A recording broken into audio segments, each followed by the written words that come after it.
Welcome to a special unedited raw reel and Aspiesque geopolitical event. It is Monday. It is about 2:35, 2:36 p.m. in the afternoon, and finished cleaning my room here in Montreal, Hawk Island. I got some coffee, and I'm gonna proceed with gratitude. I'm grateful, thankful that my rent's paid. Paid my rent Saturday, August 1st. Today is the 3rd, and paid my electricity bill. Paid Netflix, paid my paid my internet connection, so I'm good for the month of August. But besides that, I am financially stressed, and gotta say that I moved here with nothing 11 years ago. Now I wrote lots of rock and roll songs, and the value. Photos must be dry already. Okay? I'm doing a video. Okay. Yeah. Do you need me now? Geopolitical theories and philosophies and analysis, which have been concorded for many years in this underground room of Sun Temple, has always been proceeding to, of course, evaluate the geopolitical relations which exist between nations, which are correlated at a macro level and at a micro level. And of course, it is an emergency geopolitical event today, although I am myself pretty joyous, financially stressed, but pretty joyous. I do have great hope in my theories which have to be implemented, be it the CIT, citizen integration theory, the DRT, debt fusion theory, and the DFT, democratic fusion theory, subsequently via mass public-private partnership. So gonna be having some pecans from Mexico at the same time as having some coffee. So gotta salute the firefighters, the butchers, the bakers, the nurses, the doctors, the electricians, the plumbers, daycare workers who changed some diapers. I was a bit moody, but no longer depressed and suicidal. It's been a long time that I haven't been depressed and suicidal, but I still am moody, still sometimes get moody, and I guess living with that PTSD. My anonymous friend got me this great hat. Gonna auction it for $1 million to give her half of that billion, and auctioning everything that I have here in this room of Sun Temple as I move towards the new deadline between July 24th and September 11th, and we're gonna start a Concordiate last 40-day rights, which began, and gotta announce and continue of course, the initiative called Dragon versus Trump. As you know, that I have been challenging Granddaddy Trump to a boxing match on the Canadian-U.S. border ever since the first imposition of tariffs in 2018, and of course, that consequential relationships where we got is of course where we employ the dynamic evolution of the North American complex into the Concordiate, and implement my Trinity theories, the citizen integration theory, the DRT, debt fusion theory, and the DFT, democratic fusion theory, and that relationship where we coexist now with each other. And of course, that parallel is that we have a common manifest destiny. And I always put my rock and roll, always sing my rock and roll and my marching steps for the 10, the 50, and the 3. And this geopolitical meditation analysis, it is an emergency one. I'm going to say that it is in parallel to the binational salvation front. The binational salvation front, which must be concordiate to everything that we do in subsequent to my prediction of 2019, when I predicted that there will be, of course, a World War III scenario, and a World War III scenario, which of course is unfolding as I predicted it back in 2019. And of course, in 2019, October, I also created consequently the General War Integrated Total Body Training System, which is a workout training program which I've created to be simple, effective, and efficient, which does not require any equipment whatsoever. And I myself perform more than 372 sessions of that workout training program system. And gotta salute once again the butchers, the bakers, the nurses, the doctors, the truckers. We're gonna do some Aspie mathematics. But before I proceed with some Aspie mathematics, I want to recommend 3 books on autism, specifically on Asperger's AS, which is high functioning autism, which is ASD. And I did come to terms that I have a disability, of a social nature, and my communication styles can sometimes be a bit more strange, awkward, more intellectual or academic in nature, but that is just because my brain is fundamentally different. People on the spectrum of autism who live with Asperger's syndrome or different levels of autism, where they're higher functioning autism, and you'll pretty much know that it is on the on the more social nature where we have our difficulties and where we interact, where interactions, social interactions can be limited. And of course, myself, I've struggled, suffered, I've been depressed, been suicidal. I have no nostalgia. There's no nostalgia for me here. I live carpe diem it every day, and I'm excited that my anonymous friend is gonna cook some food and we're gonna watch some movies. So I got soda and I'm content for this cup of coffee. So I'm just gonna recommend the Asperger books, and then we're gonna delve into some mathematics, and we're gonna discuss my geopolitical theories and the geopolitical analysis vis-a-vis the Iran war, and of course all the greater North American complex vis-a-vis the NORAD-NATO relationship, and of course the worldwide geopolitical climate at this moment in time, 2026. It is August 3rd today, Monday, and so I'm just gonna recommend some books. Hold on, I'm gonna be right here. I'm gonna be recommending these books, which are invaluable on the relationships to concord. These are three books which I'm going to strongly recommend. And for anybody who's on the spectrum of autism or who lives with AS, I strongly recommend this book. This is the first book that I recommend the most. Appreciating Asperger Syndrome. This I bought with my saved money and I actually purchased it. It's mine, it's my property now. So appreciating Asperger Syndrome. But if you're an Aspie or if you're, I mean, I don't have many friends at this moment in time. I'm open for friends with services only. You got to be 18 plus and legal in all 50 states, 10 provinces, and 3 territories, Canada, United States. So I guess 21, 19 plus. We're going to go by Montreal, Hawk Island, Island of the Hawk Law. But appreciating Asperger's Syndrome, I can loan it to you. And this one is also very, very, very good. Asperger's from the Inside Out. It is a practical and supportive guide. Asperger's from the Inside Out. This is so it's about coming to terms with Asperger's syndrome as a disability, and of course having the characteristics, the mannerisms, which can sometimes be negatively interpreted, and of course the many misunderstandings which I had with many of you neurotypicals, you the 99%, which constitute the neurotypical population. You are the vast majority, and thus we must of course build bridges. And this one is the third book that I recommend. It's more like a paragraph than a title. The title is actually very long, but it's Teaching Asperger's Students Social Skills Through Acting, All Their World is a Stage. Teaching Asperger's Students Social Skills Through Acting, All Their World is a Stage. And of course, that is where this is also more practical, a bit different than the other books, but nonetheless. So we're going to discuss my special interest, and I'm not just an independent androgynous pansexual artist and athlete. I'm also an independent geopolitical theoretical philosopher, analyst, strategist, and thinker. And of course, due to my special interest, I spend most of my days either involved in geopolitical analysis and revising. Even this morning, I was up early in the morning and I was already up and running about geopolitical events by analyzing the news from different news outlets from Montreal, here, Hawk Island, Montreal, from CTV, and of course from Fox News, from CNN, from Vion, from Deutsche Welle. Deutsche Welle, it's actually from Germany, and Vion is from India, but they're international, global based, right? Because geopolitical events can be interpreted sometimes differently from different perspectives of the world and nation states. In different organizations and institutions, there's different parallel interests which sometimes clash or sometimes make a little compromise, because politics is said to be the art of compromise. And of course, basically, my theories, protocols are a compromise between the left and the right as a universal revolutionary centrist. But my centrism is North American centric because fundamentally I am a North American, right? I'm a North American principally, as much as I can be a world citizen and express myself for the will and the direction that we move, that we humanity move towards world peace. We have many parallel conflicts which exist and have intensified. And of course, my prediction from 2019 in October, it is as I have predicted it back then. So I raised the cup for the truckers, the butchers, construction workers, plumbers, electricians, welders, daycare workers who change some diapers, and the cooks. And I'm no Claude Shannon or Stefano Dobleja, but I love math, and we're going to do a meditation on coffee and eggs and bacon. Three greats that I enjoy a lot.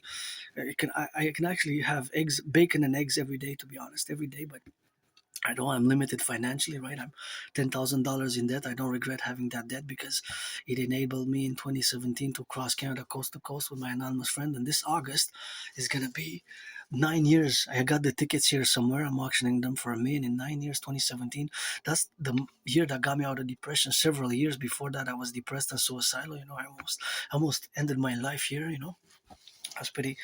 Yeah, Asperger's syndrome is not it's a rare condition, and it's a condition. It's not a disease. It's not an illness in the sense that there's symptoms. There's more characteristics, right? And these characteristics account for my community, for example, having more than 80% unemployment. It's like a monster, right? It's a monster horror movie when you think about it. 80%, and losing friends, losing jobs has been my parallel. Losing friends, losing jobs has been a constant in the past 11 years. So I guess I'm rebirthing during COVID, because I died during COVID in 2020. I had COVID right here. And of course, I got a lot of things to be grateful for. And I always rock and roll for my healing, my rehabilitation, and for my brothers and sisters' rehabilitation. I always rock and roll. And I wish I would mass finance rehabilitation via my implementation of my debt refusion financial theory, the DRT financial theory. Get acquainted with it. We will be able, of course, to mass of course in mass finance mass employment, and mass construction, and mass of course public works, which of course is going to be in part of embellishment of the public spaces, because we see the beautification of the cities, how important it is for me, because I always love when I see a good garden and beautiful flowers. And it's quite amazing when I see beautiful flowers around the city and beautiful gardens, as you can see from my videos, and it quite brings me some joy. I ask people not to pollute, and please put the recycling in the recycling and the garbage in the garbage. And of course that co-valuation, it is something which we must implement in the programs that we are today, in to be satisfactory for both the public and the private concordiate, right? Because my dream is fundamentally a public-private partnership, and a public-private partnership is of course all my concordiate, which is the dream, the dancing goddess and the dragon kingdom, which subsequently has the trinity or theories, the holy trinity, which we must implement via mass public-private partnership. Fundamentally, the citizen integration theory, the debt refusion theory, and the democratic fusion theory are to be implemented via mass public-private partnership. And that mass public-private partnership is, of course, all in the parallel with the North American collective centric North American collective or North American civilizational complex, which of course includes Mexico. Mexico is part of the North American collective civilizational complex, or the North American civilization. Mexico, Haiti, Dominican Republic, and of course the Dominican Republic, Haiti, Cuba. Cuba is a paradox, but of course it includes these countries, and of course the islands. And of course the islands which it includes is of course subsequently the islands of Jamaica, and the Trinidad and Tobago, and so on and so forth, St. Kitts, right? And the Bermudas, right? The Bahamas as well.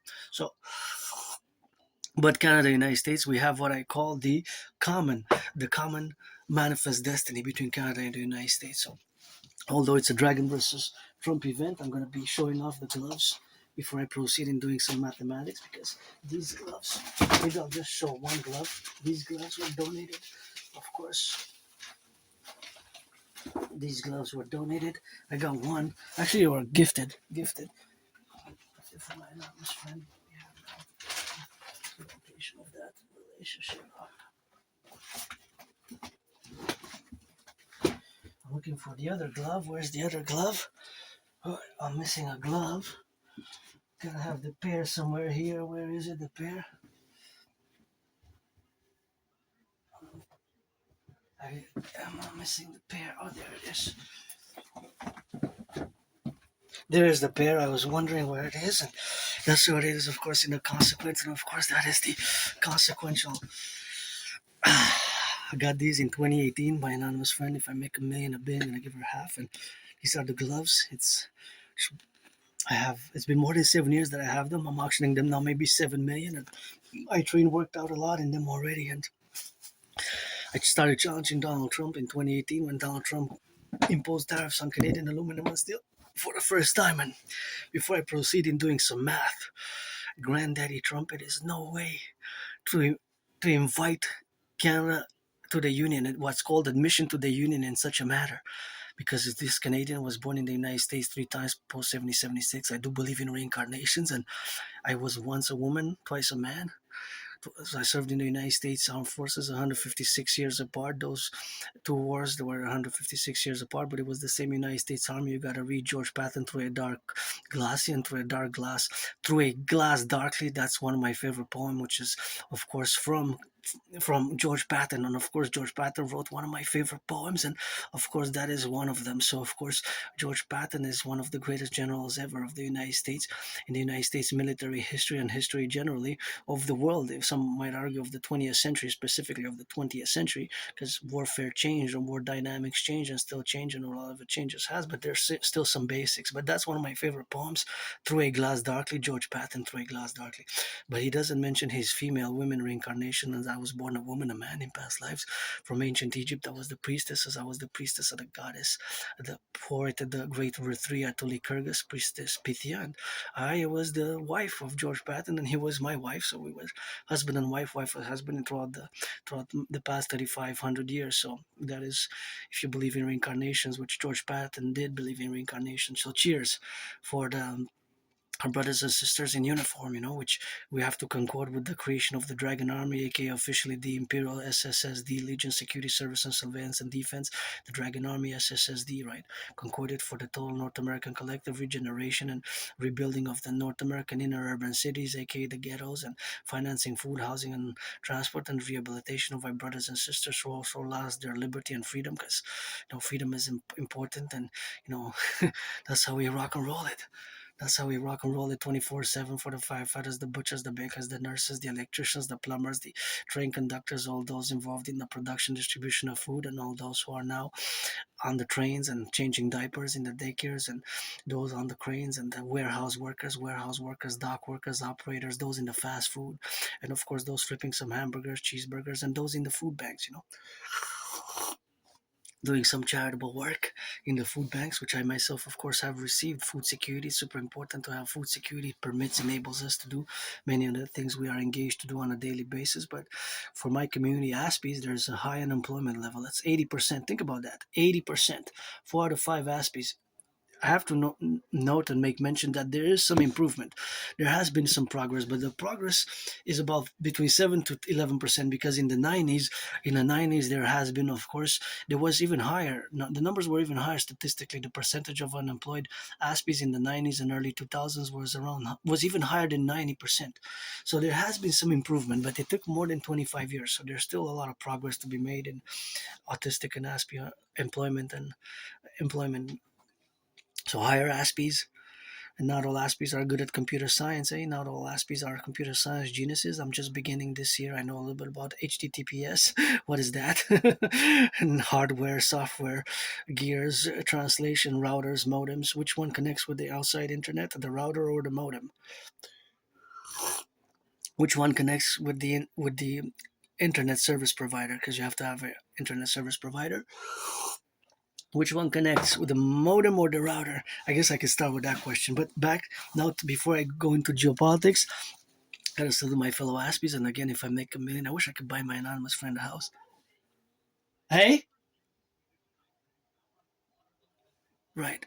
So now we're gonna do some weird, perhaps weird to some, weird what I call estimated mathematics. So I have to set myself a time limit. So a time limitation, because I can go on and on and on. So it's 1750 on the clock. So maybe for 10 minutes, right? For 15 minutes. Let's expand it for 15 minutes. We're gonna do some math, and then we're gonna do some geopolitics. So first, some mathematics. We are gonna limit the mathematics to what I call the Imperium United Superstates. Basically, the 10 provinces, 50 states, and 3 territories. Because Granddaddy Trump, again, I have to send the message to Granddaddy Trump. No way to invite Canadians by imposing tariffs. Because in many ways, my idea as theories, even before Trump got reelected, from the United States side, is Canada's admission to the Union. And from our perspective, because the king is absent, and Uncle Connie's last year and all his predecessors, prime ministers, pledged allegiance to the King of England and his heirs, that gotta go. Our prime ministers pledged allegiance to the King of England and his heirs. That gotta go. Think about that. In Canada, in the 21st century, that should have stayed in the 20th century. On the 1st of January, the year 2000, we should have been a republic. Canada should have been a republic. We should have never brought that into the 21st century, But the prime minister still officially pledges allegiance to even Carney, Uncle Carney, pledged allegiance to the King of England and his heirs in the 21st century. Not to the citizens and people and Constitution of Canada, but to the King of England. And is there's an absentee landlord. Absentee. The king gotta go. I gotta go. And of course, the fusion, the common manifest as our common manifest destiny, is a public-private partnership-based initiative and philosophy, and my Trinity theories, the CIT, DRT, and DFT, which have to be implemented. So from the United States side, it is admission to the Union in many ways. From our side, it's fusing together, right, to create a super, super states, the imperial super states. So now we're gonna do some math. At this point in time, no, I don't know the exact numbers, but now we have coffee, right? I have coffee, you have coffee, somebody else has coffee. Is it half full or half empty? Half full or half empty? I don't know. I know that it's probably going to last me for at least a week. Sometimes I drink 2 coffees a day, right? So if it lasts me a week, it's about 300 grams. 300 grams. I think that my consumption of coffee, but what I can estimate, is anywhere between 200 grams and 400 grams. Maybe I'm averaging consumption around 300 grams in grams, right? So this was a pack that I got over the weekend. So I started drinking it Friday, but it was 340 grams, the pack, right? The pack. And I got another one for the backup in case I run out. I have this 225 gram pack, C225. It's 225 grams. But this could also probably last me a week or even more, depends. It's good until 19th of June 2028. So in theory, this is good. It's not expiry date. It's meilleur avant. That's French for best before. 19th of June 2028. So in theory, it could be good for even more than 3 years, right? This coffee, 3 years. Even if I don't open it we are in August 2026. So now I'm gonna put the mathematics behind something that most of us, or those who drink coffee, which is a major portion of Canadians and my brothers and sisters in the 50 states. So think about the math as we would be united, fused in the Imperial Republic, Canada, United States, in the 63 states. So that's why I'm gonna use the word 63 states. So like it would be today, like it would be so, but it's not the political reality now, but like it would be, let's say, post or on becoming reality on September 11th, right, or something. So we would have throughout the 63 an exact amount in each state of kilos and tons of coffee, eggs, and bacon. Well, the eggs can be also per unit, 1 egg, right? But the total for Canada, United States, there's a number of eggs that is now going to the markets, right? I don't have any eggs, but we have in a household, I guess, some eggs. And I had some eggs yesterday. Thank you to my anonymous friend who shared some eggs. So that's always good, rock and roll.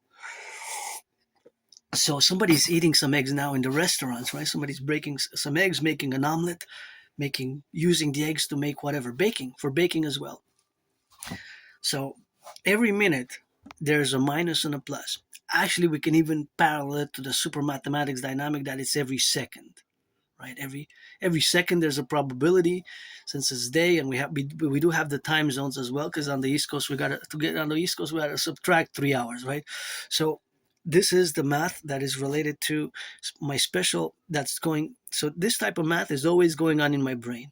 It's called estimations and probabilities and possibility of mathematical calculations or estimations in relation to the food sources which we have, to the electricity we consume, the coffee we drink, which we use as water. We have to use water also, right? When we drink coffee, it's not we use water automatically. So that is something that we have to account, because when we say coffee, we use both water and the coffee beans. The coffee beans as well. So, and the bacon. Yesterday we had bacon, and the bacon can come in 375 grams for a pound, 450 grams, 1 kilo, 1.2 kilo, depending on the sizes of bacon. I believe some family packs can go in 2.2 kilos, or you can buy it by 500 tons wholesale. If you buy it wholesale, then you can buy 3 tons of bacon, right? So at this point in time, there's an exact amount in weight. It's going to be in tons because it's going to be thousands and hundreds of thousands and maybe millions of kilos of coffee in coffee beans, or of course the coffee that is already refined, that is already processed, that is ready to drink, or that is basically coffee that's like this. But you also have the beans. The beans have to be crushed to be used, right? This is ground coffee, ground, what we call ground coffee. So we have to also think about that. There's, when I say coffee, is it ground coffee ready to drink, or is it the beans? Because the beans, coffee beans, have to be crushed. So I have to include the beans, all everything that includes coffee beans and ground coffee already. So all of it, even the beans. If I would say not the beans, then those do not enter. But we're gonna take into account the beans because the beans are gonna get ground and they're gonna create the coffee dust. Well, it's ground coffee. It's not really dust. It's like granulated. It's like powder in many ways, but it's not really like dust. It's like powder. It's like fine refined. It's refined coffee, right? So of which I'm drinking it here, right? So there's an exact amount of tons because for Canada and United States, the closest that we can get coffee is we can get coffee from Mexico. So we can get coffee from Mexico and we can get coffee from Cuba. Cuba and Mexico are the closest countries where we can get coffee from. Besides that, we're gonna go down to Guatemala, Costa Rica, Panama, Ecuador, Colombia, Brazil. Brazil, right? From Latin America, from Central America, South America, Central America, South America.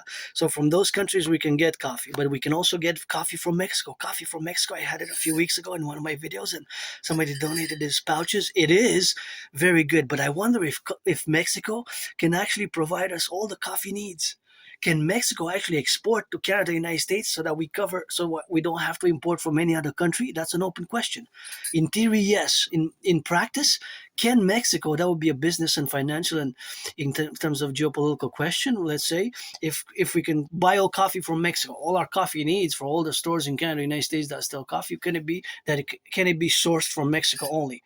I would have to say no at this point in time, but possibly if we were to explore such possibilities, it could be, depending how much coffee beans and coffee is produced in Mexico. Obviously, it's of course the demand and the supply, but it's the production that's an annual rotation. And I'm not an expert. I'm not going to pretend that I'm an expert on growing coffee because I'm really not. I'm just above average in mathematics, and these types of mathematics are always going on in my brain constantly when I interact with the world, or when I drink coffee, or when I look at different coffee packs, such as I looked at that coffee pack and I was doing this estimation, probabilities, and possibilities.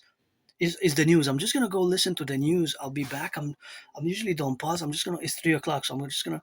Usually I don't pause, but now I'm gonna pause it because I want to go listen to the news because it's exactly 3 p.m. Back from doing some news analysis, and back to the mathematics, which we're going to concord now. Of course, so you have to concord it and to just meditate upon the mathematics, which I'm going to discuss now. And just mention that the radio station is of course discussing how there's the meats in some stores is being locked under key. I never heard anything like that in Canada before, that is being locked. Steaks specifically, they're discussing steaks that is being locked under key. So of course that is something which of course is the relationship which we have with our food security, and of course the prices of food that has increased, and the increasing prices of food have exerted so much pressure on.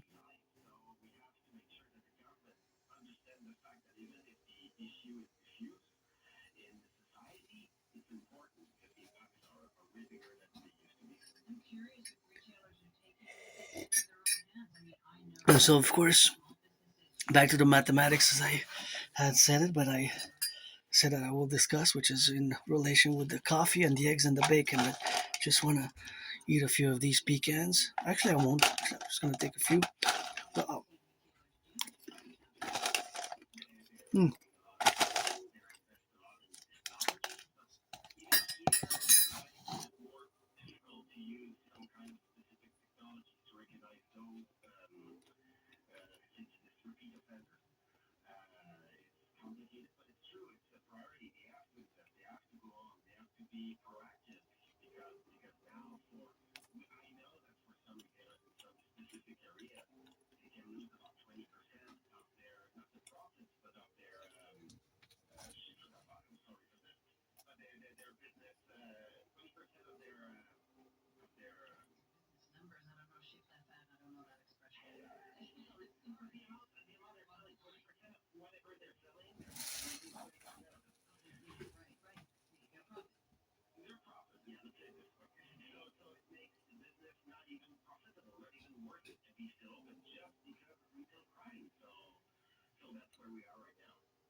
Yeah, so back to the math.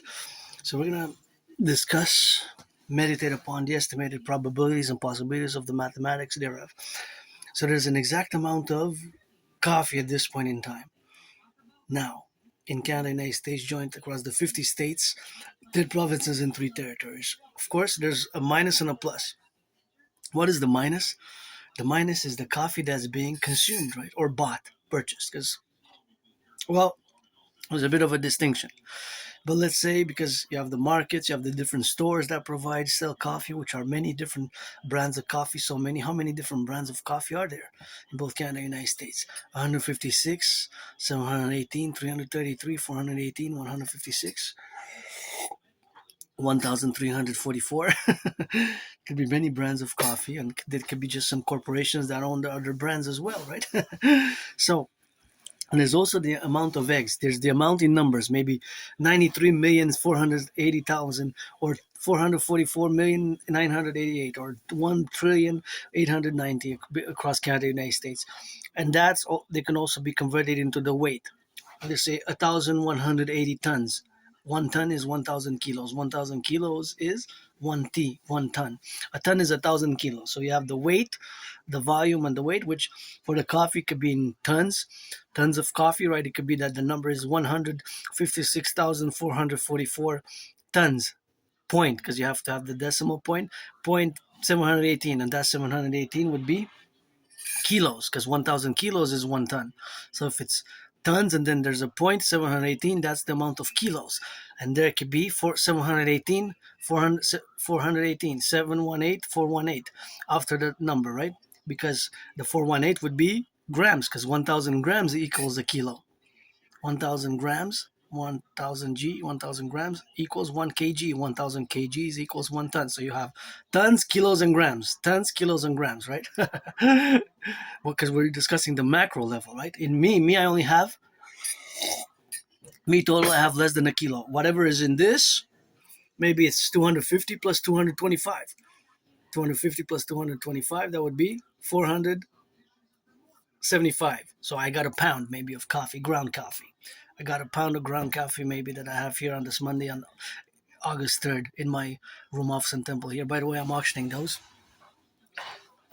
posters. I made them maybe more than 7 years ago, 8, 9 years ago. And actually, it's a cipher. It's a kind of an art cipher, an art type of cryptogram indicator. It's a mystic.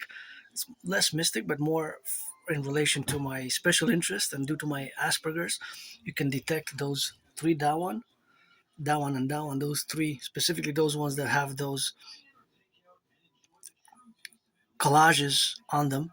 The collage, see there, those three that have the collages and the pictures on them. Those are, it's actually like a cryptogram. It's like a cipher, and it's representative of my special interest, which of course is, you know how it is. So kind of gave it away. It's geopolitics. So it's all those three are related in some way.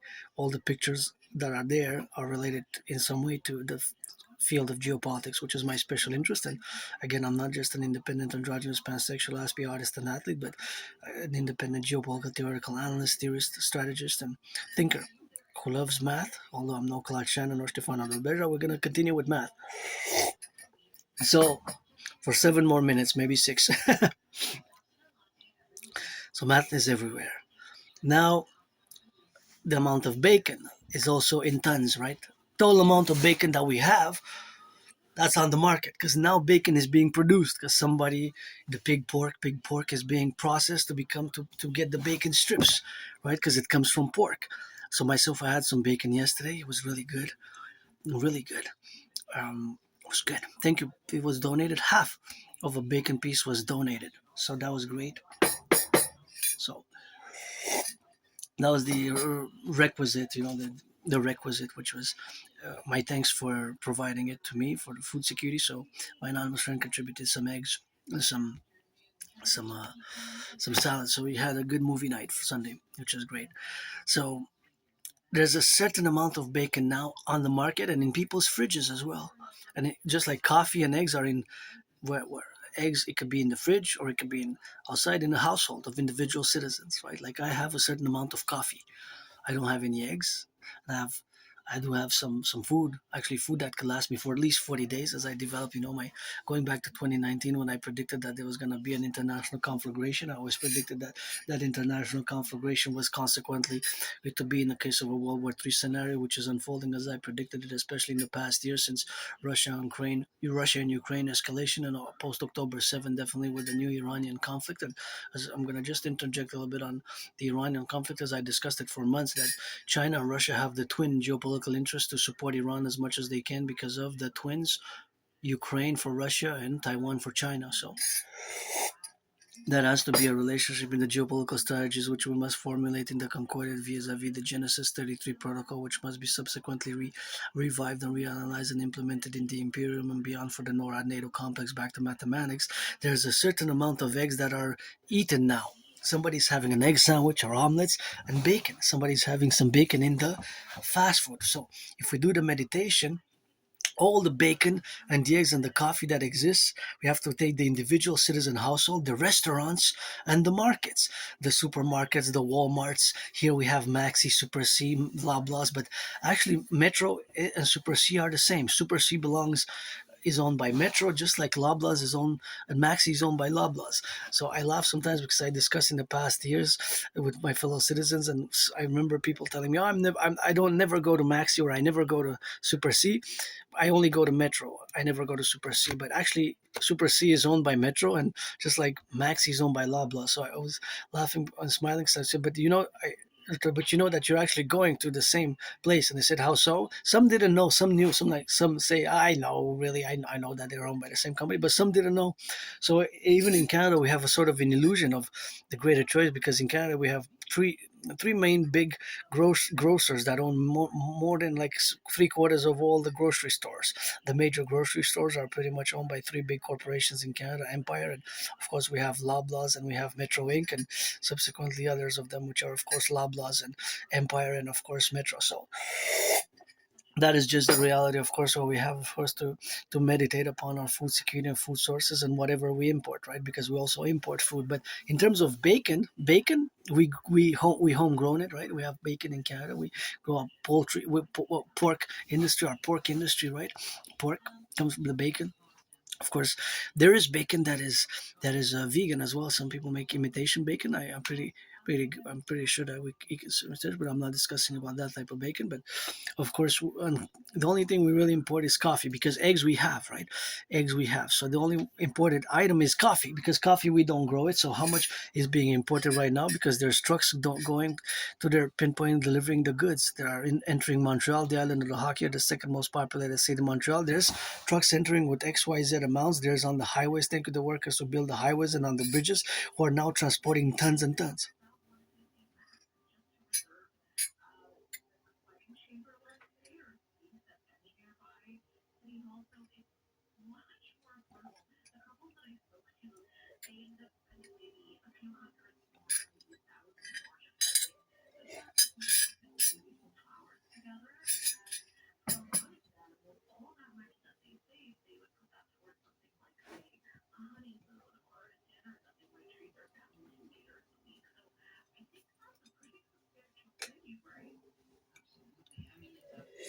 So I just wanted to hear what it was. what was being said at the radio. I wasn't sure. I thought it was a specific, like emergency broadcast, but it wasn't an emergency broadcast, from not what I can detect. That's why I paused a bit and I was meditating because I was going to interject if there's an emergency broadcast. Just so, for example, it could be ICBM rockets. ICBM rockets from North Korea, China, and Russia can reach Canada and the United States. The ERs from Russia, they can reach anywhere in Canada, and that's worrisome because we need to build the hawk defensive capabilities between Canada and the United States to be able to intercept ICBM rockets, and of course, yeah, ICBM rockets. What we have now to intercept is, of course, something which we have to build upon the complex, of course, of the North American Collective for Total SSSD as my principles, and of course, adequacy, of course, of the numbers which exist.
They're discussing marriage.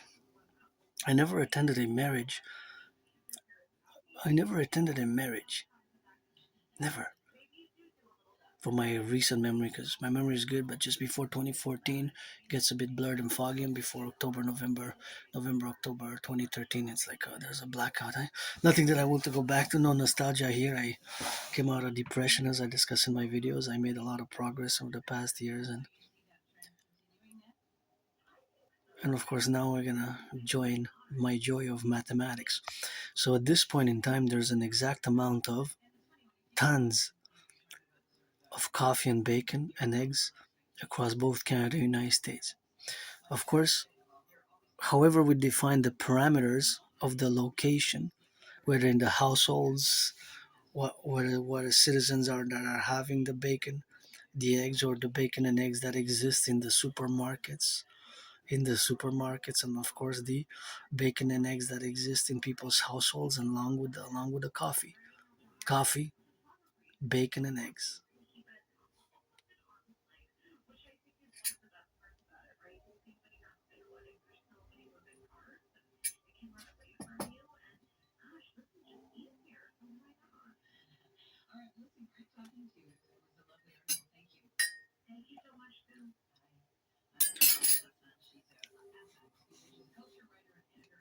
Right.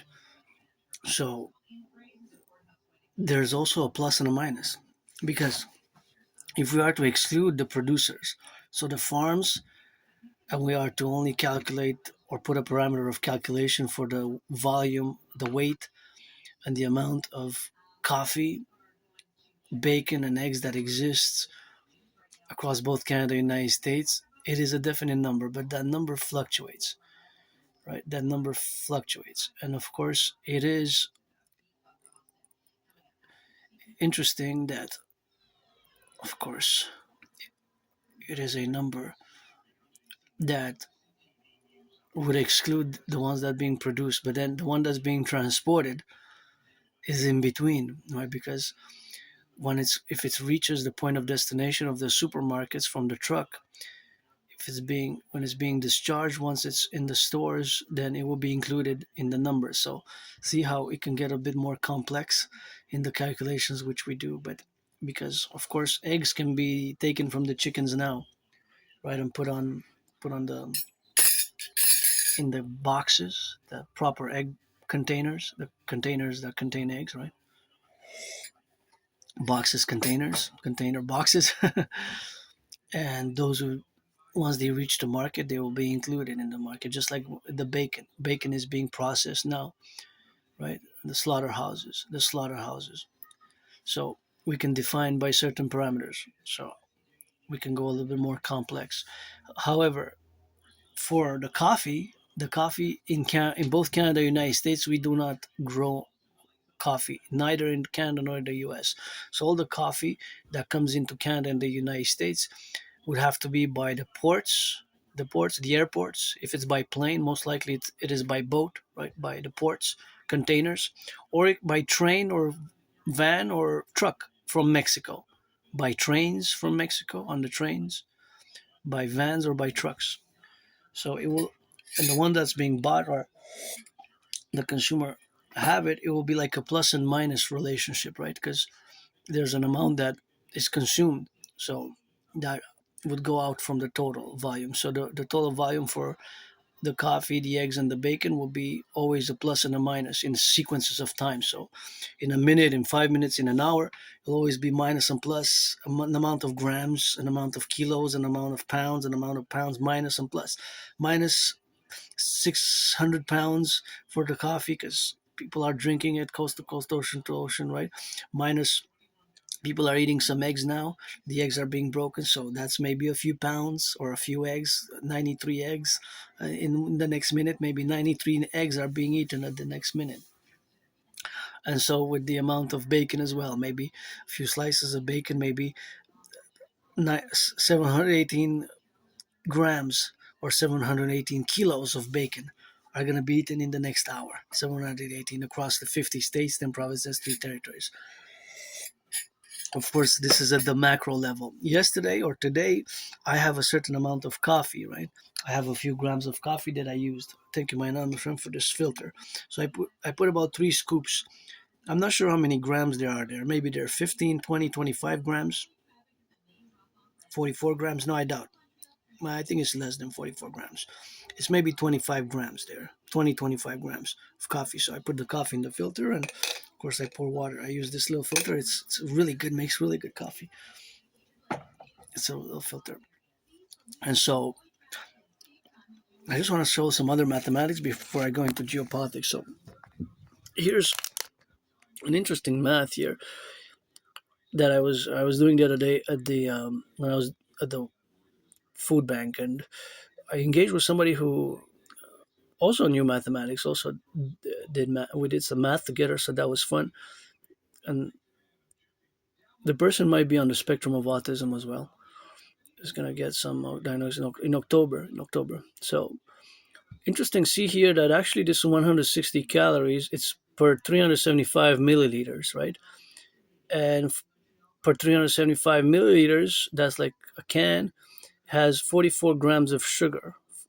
On carbohydrates, there's 44. But it gives you also the daily value, which is also 44. So you got 44 three times, 44 grams of of carbohydrates, 44 grams of sugar, and for the daily value that accounts to 44%. However, this is just per 375 milliliters. This bottle has 2 liters, so that's 2,000. That's 2,000 mLs. The whole bottle has 2,000 mLs. So that if you drink the whole bottle, you have to times that times 5, right? It's 5 point something, but we're not going to go into the specific details, but that's basically what it is, right? It's more than 5 times, right? Say close to six times. So you actually have to calculate the whole bottle because what's the nutrition facts in the back, it's only for that specific amount, 375 milliliters, right? It's not for the whole bottle. Sometimes it can be tricky like that, right? For example, this one, for example, I'm going to do some more math. This one is 15 grams per tablespoon, right? 90 calories. But how much does it have? Oh, a few days before my deadline. But this is the best before date, usually. It's not the expiry date. So it could be still good a year, 2 years after that. So how much is the total weight? 500 grams, half a kilo. So this 15 grams in 500, right? That is actually can go 30 times, right? 34 times to be specific, right? 34 times. It's around there's points, but around that. So that means that imagine if you eat it all, the amount of calories you get is a few thousand. It's like more than 3,000 calories, right? Because it's 90 times 34, right? So you get about more than 3,000 calories for the jar. It's a lot of calories. Back. So now we're gonna switch to geopolitics and gonna leave the baggage at the door. Gotta salute again the firefighters, butchers, bakers, nurses, doctors, truckers, electricians, the plumbers. But you can see the relevancy and how relevant it is. How relevant it is for the. Actually, before we go on, we're just gonna bring some water so I can have some more coffee. Hold on, gonna be back. Here we go. I got a little bit of more coffee. I'm a bit moody, I'm a bit moody. Yeah, could use a massage therapy session, So friends with services, I don't want to waste anybody's time, Time is life, and don't waste my time. I won't waste yours. Friends with services. I'm not looking for anything serious, Just exchanging some massages. If you're black or white or man or woman or rainbow, I'm androgynous, so I'm gonna discuss some geopolitics and gotta also salute, the firefighters and the truckers and daycare workers who change some diapers. They're also maybe moody a bit, financially stressed. Not just me, but also the plumbers, electricians, and train conductors, warehouse workers, and of course all involved in the production, distribution of food, and all those who are now, of course, congregating on the left and on the right and in the middle, and of course all those who are involved in the production, distribution of food. And another mathematical question is going to be no more precise because we're going to go into geopolitics deeply. So we're going to have, of course, the analysis where we're going to, of course, interact with the dimensions of what we have now and the amount the this is a practical financial mathematical question which is going to be answered, which has an answer which is going to be in concordant with today's financial crisis and the great financial stress which we have. So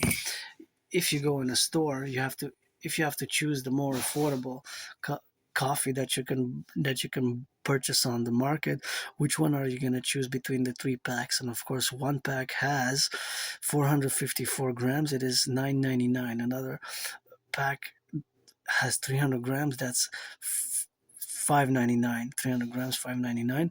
And another one has 925 grams, 13.99. Which one is the more affordable? Which one do you get more weight for per dollar? So then there's an exact, of course, amount which of course congregates to that exact amount which exists in the mathematical calculation, that one of them will be more affordable per 100 grams. So basically you have to calculate which one is cheaper and more affordable per 100 grams, right? So this you can apply to different types of items that you can buy. This is applicable for coffee and for, of course, different weights. The size, right? The size differs, so you have to check, you have to calculate and do some math. Sometimes you can take the calculator and do it and accord how much you have, of course, to spend on that specific item. So you have to basically budget. So which one is more affordable between those three? Now, of course, the geopolitical realities, of course, which exist today, make it that even the price of coffee has increased because, due to the geopolitical realities which exist and the price of oil increasing, and the paradox that we depend upon the mass transportations, right? Sometimes the trucks have to go from place A to place B, and it's hundreds and hundreds of miles and kilometers. So the mathematics behind the growing prices of gas, specifically since, of course, in the past 7 years, gas has even doubled. Since 2019, early 2020, during COVID, gas has doubled, and now, of course, more increase, about 25, more than 25% increase since the Iran war began again. The Iran war of this year, because of course there was some confrontation 2025, but of course the blocking of the Strait of Hormuz has paradoxically increased the gas prices in North America, although paradoxically, once again, more than 80% of the gas that passes through the Strait of Hormuz goes into the Asian markets, and now the other strait might be closed by the Houthis, the Barb al West Strait. If it gets closed, there was going to be more problems because of the other oil, which of course has to pass consequently, where we have to get some oil, or that goes to different markets around the world. And I have to mention that here, in theory, we could have satisfied the North American, Canadian, US market by the Canadian tar sands. The tar sands in Alberta, of course, contain a big portion of the world's reserves. It's one of the biggest reserves in the world. The Athabasca oil sands is one of the biggest oil reserves, and of course the tar sands, which of course is of course very, very rich in oil. And of course the oil which it has is of course very difficult to extract because of the bitumen. The extraction process is both costly financially, the feasibility, the financial difficulties, and of course the environmental difficulties are both problematic. So both those problems are made it that we haven't developed the Athabasca sands, only some development and some oil extraction and refinery, and minimal development. So, but in theory, there's enough oil there for a whole market of North America, even beyond, right? The Athabasca, also known as the tar sands in Canada. So in theory, there's a big proportion of oil that of the world that is actually there. Parallel, Venezuela has the most, but it is disputed between Venezuela and the Athabasca tar sands. There's a disputation, but there some say that the Athabasca oil sands in Alberta and Canada actually have more proven oil reserve than Venezuela. But it of course differs on there's a difference, of course. The difference, of course, which has to be related to the fact that there's estimations. There's estimations. So the precision, we lack exact precision in the matter of the discovery of the oil resources. So there's more estimations, but nonetheless, even if Venezuela is first and Canada is second with the Athabasca tar sands, there's always the parallel, of course, which can be concluded in that the total oil proven, what's called officially proven oil reserves. So I'm referring to the proven oil reserves. All the proven oil reserves which exist today, Canada is in the top 5, second actually. So, but again, the extraction is problematic. So today's geopolitical environment and climate is as I have predicted it back in 2019. So I always have to revert and go back to that era in October 2019 when I concluded that there was going to be an international conflagration. So in parallel, my prediction was, of course, more academic, intellectual in nature. But one of the reasons that I concluded that we're headed again towards an international conflagration, aka World War III, was of course because due to the fact that there were unresolved conflicts, and these unresolved conflicts were of course from the 20th century, and the 20th century conflicts were of course major during the Cold War period. So these unresolved conflicts, I predicted that many of them will re-emerge, reignite in the 21st century. So if you look, of course, at the relationship of the conflict between Russia and Ukraine, it is a conflict which dates from the Cold War period in reality, from the Soviet Union. Israel, Hamas as well. Hamas is an organization which was established in the 80s, 1987, I believe, by Yasser Arafat, and it took them more than 20 years to take power over Gaza in the year 2007, and it took them some decades to also build the mass tunnel structures, right? The Gaza Metro, as it's called, has hundreds and hundreds of miles and kilometers of tunnels, and only 15, 20 to 25% of the tunnel, one third, one fifth, one fourth, one quarter, or one fifth of it, between 15% to 25% only, less than two thirds, less than a third was destroyed by the IDF. Right, there's still a lot of it. The vast majority of the tunnel is still intact. Some of it might not be even discovered, but I think the total discovery is 550 kilometers or miles. Got to double check, but it's really, really huge. The tunnels that Hamas built, it took them, of course, years and decades to build it. It didn't happen in a year or 7 years. It took them many, many years to build those tunnels underground Gaza. Right, and the vast majority of estimated 20, between 10,000 and 25,000 Hamas fighters that exist are said to be hidden there. So it could be that they strategically placed goods and canned goods. Canned goods sometimes can last 3 years, 4, 5, 7 years even. So if they have food and sanitation and everything that they need down there in those below, they can even hide. I think October 7 is going to be in 2 months, 66 days, right? In 66 days, I believe exactly October 7 is going to be in exactly 66 days from now, October 7, right? In exactly 66 days from now. So it's possible that they will be able to hide a few more years there. And yeah, it's because only about 25% of it was destroyed. And now there's a proposed ceasefire between the Donald Trump administration. Donald Trump said and announced that there's a positive news and there's a breakthrough of the ceasefire, but of course there has to be some confirmation from the Israeli side, right, which haven't confirmed that they agreed to the ceasefire agreement because it requires withdrawal of the IDF forces from the Gaza Strip before the disarmament. So it includes a disarmament of Hamas and the proposition for reconstruction. So we'll see where that goes in the coming minutes, hours, days, weeks. But of course, there is some news, recent news in the past 72 hours, which are related to the conflict in the Middle East, and of course the greater conflict which started after October 7th and Israel's 9/11. And of course, the Iranian regime was established on the 11th of February 1979. So the current Iranian regime, which is a unique theocratic republic, a unique system in the world, was established on 11th of February 1979. So we didn't account, or the military strategist planners didn't account for base 44.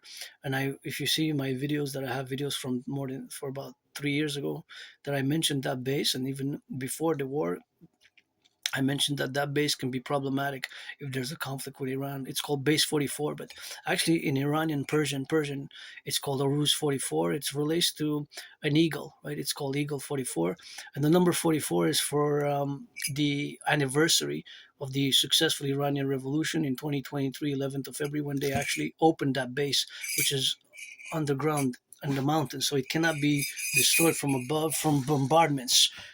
Bombarding it, it's ineffective because it's steel reinforced and concrete reinforced. It's due to being in a Zagros mountain, inside the mountain, and that took many years to build it. Base 44, and that's from where they closed the Strait of Hormuz because they had stacked hundreds and hundreds of drones, thousands of drones and planes there in that base 44. So potentially on the horizon, and of course, before I continue and proceed, another geopolitical analysis is how we also have to simplify it by saying that if we look clearly at the geopolitical indications, is that even before the Iranian conflict began, Russia and China solidified their relationship, and even now they stopped trading in US dollars, right? And to understand geopolitics of the Middle East, we also have to understand the concept, not just the concept and the idea, but the reality of what was called the petrodollar that exchanges on the markets via the OPEC organization and other World Trade Organizations, has made it that oil usually was traded in US dollars, right? So that has been challenged now. There's more trading in rubles and yuans, right? Yuan is the currency of China. Yuan is the currency of China. China, the People's Republic of China. Because paradoxically, Taiwan is officially called the Republic of China because their conflict also goes from the 20th century, where they have an unresolved conflict as well, right? That hasn't fully reached a conclusion because China, People's Republic of China, claims that Taiwan is part of China and there has to be a reunification.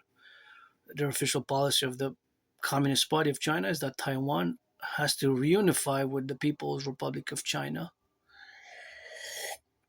So that can be, of course, another big conflict on the horizon. Now, if Russia and China are implementing Alexander Dugin's strategies, that is one of my estimations.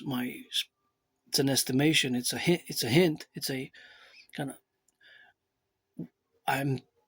I believe, actually, more or less agree that China and Russia are implementing Alexander Dugin's strategies as outlined in the Foundations of Geopolitics, and that's very problematic. If you have to get acquainted with that, the writings of Alexander Dugin as it relates to waging a sort of a covert and overt war, both covert and overt war against what he calls transatlantic interest, basically referring to the NORAD, what I call the NORAD NATO complex. Some other people call it the Western civilization, and I always make the mention that the North American civilizational complex, Canada, United States, and Mexico and the islands, or a common manifest destiny that exists between Canada and the United States, that we are a civilizational complex that is not divorced. We don't have a full divorce. We're not divorced from Western civilization, but we are distinct, right? The North American civilizational complex we're not divorced from Western civilization, but we have a distinction. And so that distinction is, of course, always in the recommendation what we have now to correlate ourselves. And that, of course, the relationship is for here from where we are to get it coast to coast, ocean to ocean, from the Atlantic and the Pacific integrally. But necessarily to take into account all the other geopolitical events which have made it so, for example, that the price of gas has skyrocketed and many people are stressed. And the paradox that we depend in Canada, United States, we depend upon the highways and the transportation of our goods.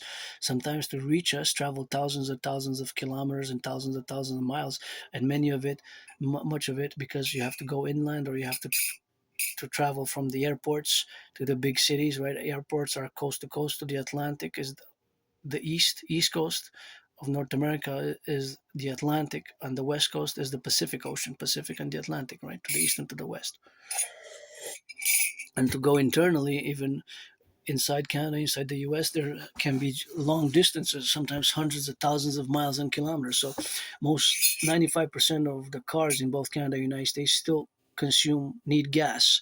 Less than 5% are electric. So taking that statistics and that mathematical reality of our transportation, whether the trucks, the vans, or the citizens who drive to get to work, to get to volunteering, to do whatever their daily commute, to shop, to do all the activities that we do, we're very much dependent on gas.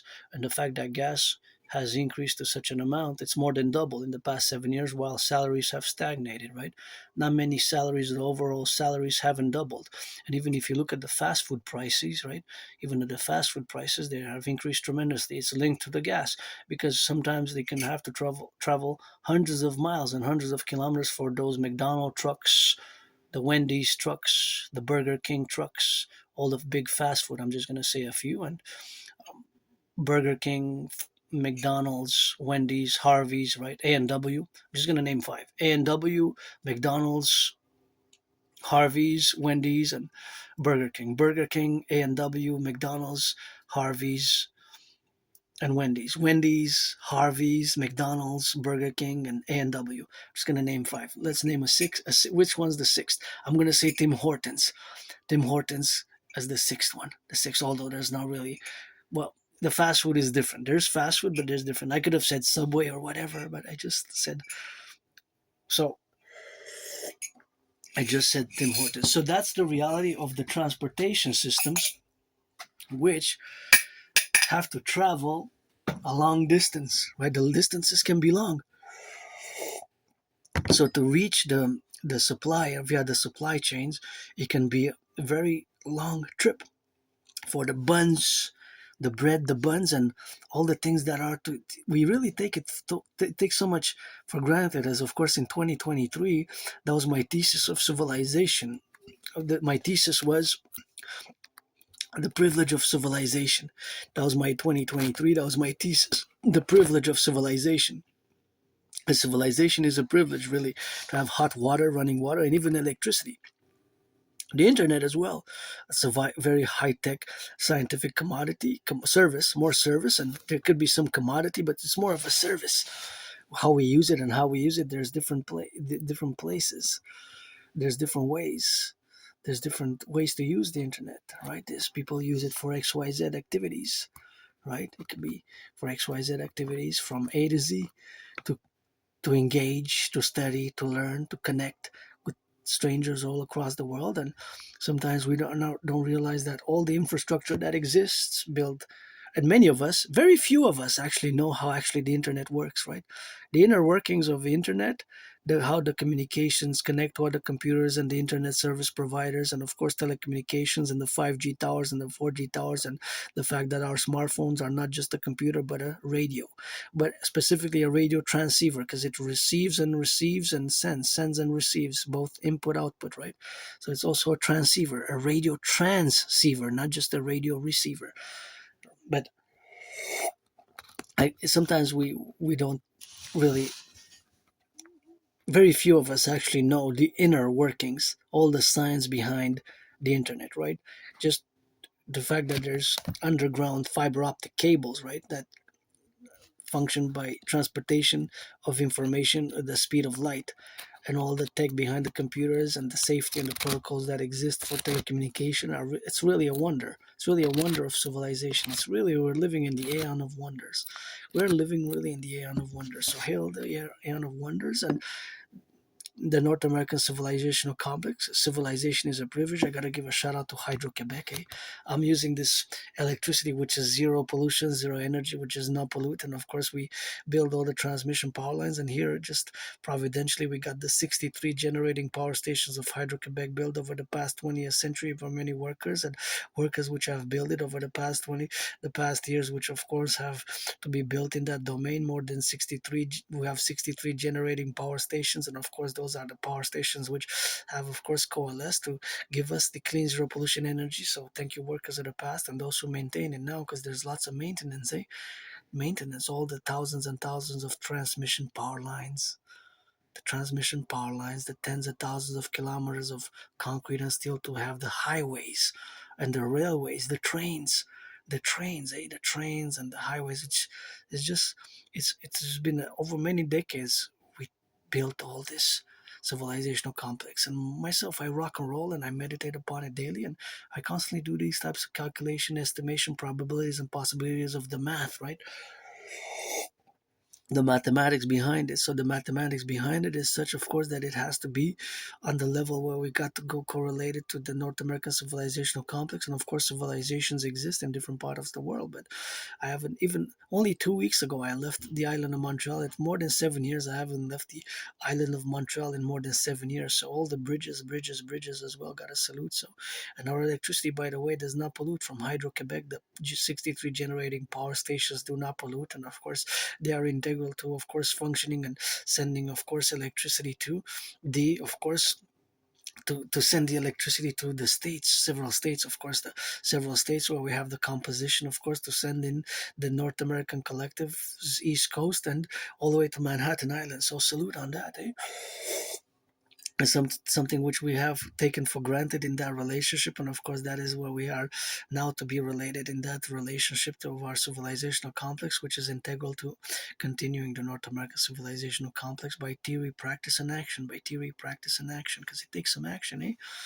I had a lot of cleaning to do myself, so I'm auctioning everything that I'm doing here, and we're gonna finish the discussion on geopolitics with a little bit of a meditation on today's events. So today's events, we have to correlate them integrally in the plateau of vis-a-vis the North American collective as our interests and our distinction, but not divorced from Western civilization, and the fact that we have to implement my Trinity theory, specifically the DRT. So as we look at geopolitics in that domain that exists today, the plateaus, or of course the strategies which must be employed or are employed, and consequently to the domain which exists now, is of course that a World War III scenario is ongoing, or rather it is going to begin. And of course, because it is perhaps beginning now, then is of course something which we have to correlate, where the strategies for securing our food systems can be something that I, but not that can be, but because I developed the strategies via the fusion of the RCMP and the FBI into the CPS, Citizen Police Service, and of course the CPS, the Imperial Police Service, by fusing the CIA and the CSIS, Canadian Security Intelligence Service, which was founded on the 21st of June 1984. 21st of June 1984, CSIS was founded, and we got to fuse it in with the CIA, fuse them together, and create the Imperial Security Integrated Service, just like we must fuse the RCMP and the FBI into the Citizen Police Service and mass finance not just fitness, but tourism as well, in parallel to food security, and rebuild the housing, because we have to get those construction workers some loving and some financing, because it's the construction workers that build the housing, of course, across the North American collective that has built the housing in the relationship, which of course they had built it, and of course that is the domain which exists now to be, together to be, but that is of course always the relationship which exists in consequence to the great administrative affairs, which we're going to relay for the fusion of the ministries and the departments of the Imperium thereof. So I don't want to go into the Imperium administrative affairs as we're going to fuse Canada, United States, but we will. And of course, we're going to concord it in the coming 40 days, right? So this goes to the parallel for my new deadline, which is September 11th, when I have to clean my room off Sun Temple again, a big cleaning and restructuring. And I proposed twice, I got a no, maybe a third time I'm going to get a yes. maybe a third time, but that's that rock and roll and special type because I'm androgynous, pansexual, so I play that rainbow. Gotta salute to Berlin, my fellow community, LGBTQ community across the world, especially Berlin, because there has been, of course, the Berlin, of course, incident in terrorist incident, officially terrorist, a sympathizer or somebody who split just a sympathizer of the Islamic State, of somebody who has pledged allegiance to the Islamic State, brings me back memories of 2016 when I did a work here, the intervention, what I call the independent citizen interventions, independent citizen security interventions that I did, of course, which has been, of course, in the relationship to the Islamic State propaganda, which I discovered here, freely distributed propaganda, of course, that I discovered in that relationship to the Islamic State when they were active. And now there has been, after more than 7 years of the Islamic State laying dormant, seems to have been a resurgence. But back in 2016, to my horror, I discovered Islamic State propaganda here in Montreal, and I couldn't believe what I was reading. I should have, of course. It was a freely distributed newspaper which had that article. That was something Hawash Voice of the People. I don't. It was 2016. I even wrote CSIS a letter, and I had to go. I went right away without hesitation to the RCMP headquarters in Montreal, and I made a citizen security declaration because the article was so horrible, and without a doubt, I prevented a mass casualty event, a terrorist attack. It should have never been published. Clearly, it was a failure of our own intelligence community, the SPVM Service de Police de Montreal, and of course also RCMP and CSIS and CIA and FBI. But independent, I was depressed and suicidal at that time, but my special interest of geopolitics has been concorded for many, many years, and I know the Islamic State was declared themselves a caliphate on the 29th of June 2014. 29th of June 2014, they had discovered, they have, of course, they have declared themselves a caliphate, and of course, their caliphate, which had, of course, been declared, has been, of course, in the implementation, which, of course, they were attacking us, and their MO was very brutal. Their sheer brutality and their horror still are nightmares across the world, right? There are still nightmares across the world, but that was a very terrible period, and now there seems to be a resurgence. So we have to be ever vigilant. And since this new terror attack, specifically during the Pride festivities, and in Berlin, with Islamic State related terror act, so my work and my intervention, the independent citizen security intervention that I did in 2016, has saved lives, saved many lives. Without a doubt, that was horrible. Still, I guess goosebumps whenever I recall that incident. And you know me, I don't like violence at all. I don't like violence. I have PTSD and trauma with my scars and whatever have you, but I don't like violence. I myself survived. I remember being kicked on downtown Montreal by like a group of people, and I went home all banged up. And once I had to go, after I survived a vicious murderous homicidal surprise attack, I was hit in the head a few times and fell in my head. I had to go to the Jewish General Hospital. I had a dislocated right shoulder, and I was the doctors there. Thank you, doctors at the Jewish General Hospital cracked back my dislocated shoulder, and I was given a removable cast, and I was given some medications. And the medications was, I'm curious. I'm in the process of retrieving my archives from the Jewish General Hospital. I'm probably going to go this week, and probably Wednesday or Thursday. I have to go there before 3. And I want to know, when did I go to the Jewish? When did I go, and what was the medication that I was prescribed? Was it opioids, or was it for to regenerate the bone structure or the muscles, or was it just for pain? Opioids for pain. And when did I go? So I don't like violence, but I survived myself.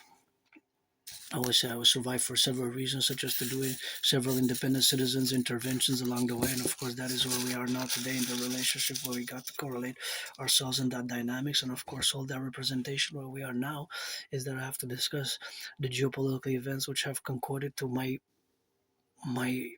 prediction from 2019. My prediction from 2019 is, of course, when I have concluded that there was an international conflagration an international conflagration is gonna arrive on the scene. Basically, that is gonna happen. Basically, I predicted that a World War III is gonna arise. It's gonna arise. An international conflagration is gonna happen. The deterioration of relation is gonna occur. Or also, in many ways, what I predicted was long before Uncle Connie stood at Davos and gave his speech, which I'm going to correlate now and integrate. And I'm going to just translate vis-a-vis the words that he spoke in French. So Uncle Connie said thus. Uncle Connie said that this in French. I'm going to say the French phrase. Uncle Connie in 2026 in January, more than 6 years after my prediction, which predated by 6 years Uncle Connie's discourse at Davos, was this: C'est la fin d'une fiction agréable et le début d'une réalité brutale. C'est la fin d'une fiction agréable et le début d'une réalité brutale. So translated as, it is the end of a pleasant fiction and the beginning of a brutal reality. That's what the words translate as. It is the beginning of it is the end of a pleasant fiction and the beginning of a brutal reality, referring to the geopolitical and the rupture in the world order. The rupture in the world order, which of course has occurred in that complementary to my prediction.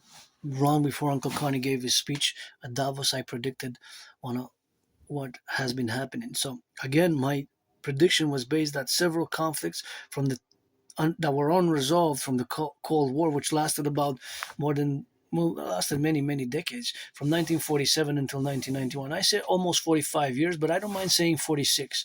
So I don't object to people who say that the Cold War lasted 46 years. If you say 47, 48, nah, because then officially the Second World War wasn't over. So you're going in back to 1943, 42 if you say 47, 48, right? So I can go for 45, 46 max. But generally, I say that the Cold War lasted 44 years and 9 months, or almost 45 years. Almost 45 years. Between 1947 and end of 1991, basically. That's the duration of the Cold War. Because the perestroika happened in December 1991. And so as we concord that, as we of course relate to that relationship, or to that geopolitical reality, we place it back in time, and then we come from the Second World War, because that's what I specialize in, the 20th century, to today. And basically, of course, the post 9/11 environment, because 9/11 was an event that, of course, changed the whole world. October 7th is Israel's 9/11. That also changed the whole world, right? The major conflicts began, right? Just like another surprise attack, which was Pearl Harbor, December 7th, made that the U.S. joined the Second World War. When I've lectured in the past, I have specific lectures from maybe more than 3, 4, 5, 6 years ago, 7 years ago maybe. I started around that time. There's an ongoing lecture series. If you want to commission a rebringing those lectures to life, please feel free. They're called America, an Unwilling Empire. Unwilling Empire. So is dated to December 7th, of course, December 7th, which was 1941, when the Imperial Japanese Army attacked, of course, the United States. So, of course, that the fact that the United States was attacked in 1941, the 1941 attack was, of course, related to the Japanese armies that attacked, the Imperial Japanese armies that attacked, of course, Pearl Harbor, which was a United States Army base. So that event marks the beginning of the United States joining the Second World War and really becoming a military power. Because the United States wasn't really invested in military and armaments so much before that event. So it's a paradoxical event. I discuss it at length. It's called America Unwilling Empire. It's related to to the incident of December 7th. So I can correlate the surprise attack, which I survived, to basically October 7th and Pearl Harbor, and December 7th, Pearl Harbor was 1941, and 9/11, but from an individual basis, because all those attacks were surprise attacks in many ways. But they're terror related and geopolitical related, but of course they have a fundamental value. So if you want to discuss China, of course you have to have a little bit of knowledge about the governance of China. So if you want to discuss China in depth, China as it is today, China is a superpower, and of course we have to note that China has mass invested in their nuclear armaments and the development of their mass nuclear. They almost doubled in 7 years. They almost doubled their nuclear warhead capacities, and even developed ICBMs and satellite capabilities over the past decade. That is counterpointing the military power of the United States and NATO as a whole. NATO, because China and Russia, they form the bilateral twin, what I call the twin interest geopolitical alliance between Russia and China. And of course, twin taboos have been broken over the past 3 years. Germany rearming, the rearming of Germany, and also the rearming of Japan. These were taboos, right? So taboos have been broken as well. Japan is rearming. The post Second World War, Japan was supposed to be have the pacifist constitution only for defensive purposes. But the rise of China and the new war, of course, they have now changed and they're investing in their military again. Of course, Germany also had some restrictions on their constitution due to their constitution had restrictions on military development, which they had to change now. So that is what I call the twin taboo, military taboo. The East and the West. Of the West, just one twin, the West, Western world. The German taboo, because Germany had the Nazi empire, Nazi war machine, the war engine, the war machine of the Nazis, and the war engine in the East was the war engine of the Japanese Imperial Army, right? Because Japan also conquered many lots of Asia, even a big portion of China was conquered by the Japanese Empire, which was ruled by an emperor at that time in the 20s and 30s and in the 40s, right? And of course, that was the Japanese Imperial Army, which of course structured, and that is the development, of course, of what we have now together in that relationship, and that is, of course, just a relationship, of course, of the history which evolved in such a way where we are today. In July has passed. So we're in August 3rd today, 2026.